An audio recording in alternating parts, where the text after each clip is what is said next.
30 ახალი საავადმყოფო 30 დღეში.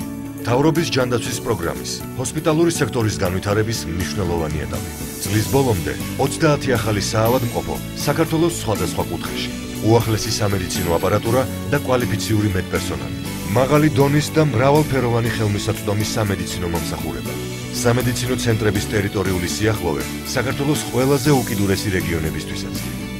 2013 წლამდე დაპირებული 100 საავადმყოფოს ნაცვლად 150 მსოფლიო სტანდარტის საავადმყოფო.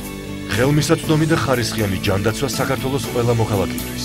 მთავრობის დაპირება, რომელიც სრულდება. საქართველოს მთავრობის 10 პუნქტიანი გეგმა.